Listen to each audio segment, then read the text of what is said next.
Poetry is an art form. The poet can clarify to himself what he feels about a particular issue and what the important things are. This next group of poems are ones about human conflict and war. And the first one is called The Old General's Song. If only, that is the refrain of the old general's song. After the guns have lain silent long. If only this, or if only that, then we, or if only we had had artillery. Only generals sing of a war gone in dismay. If only he could have won that day. Glory eluded his men on the field. Their valor, though strong, still their bodies must yield to the smoke and the flame, the fire and steel. And the generals who watched from their high points of renown now wish if only they wore victory's crown. But the old foot soldier never sings the same song. They know what was once suffered is better left gone. And if by chance he remembers the days of fallen comrades and battles he's waged, he'll say those words that he said yet before. If only I hadn't had to go to that damn war. This next poem is called Good Morning, the Body Count Grows in Vietnam. America still fights its war in Vietnam, and the body count grows with the passing of time.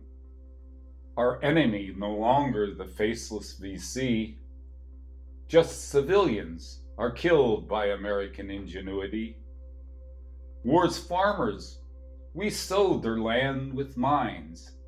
Now in a true harvest of time, we unintentionally reap a wandering child of 3, another of the Vietnam War's casualties. And a farmer out hoeing in his family's field, another statistics in the body count yield. How do we make peace with a land sown with death? Just something to ponder as we draw each easy breath. This next poem is called A Cold War World. It's been a Cold War world in which we've lived, too much spent to kill, too little left to give. Guns or butter will be argued but in vain, while military budgets are bloated past profane.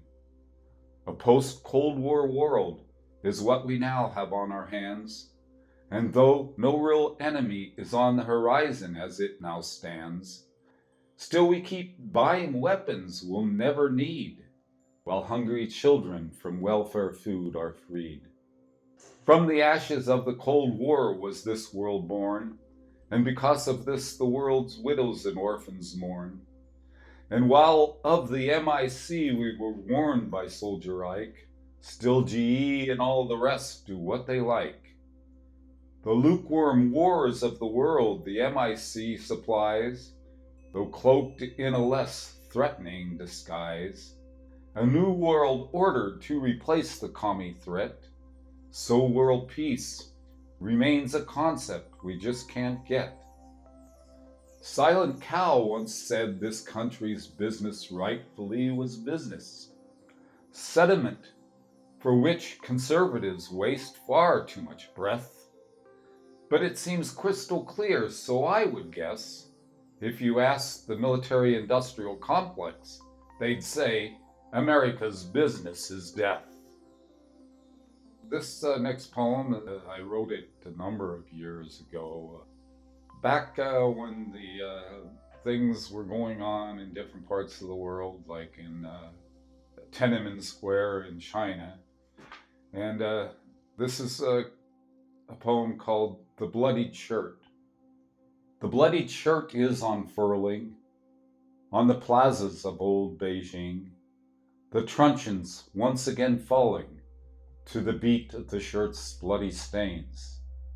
Through the streets the shirt is held running, on the isthmus of the old Spanish Main, and in Soweto they raise its bright banner amid shouting and slogans and blame.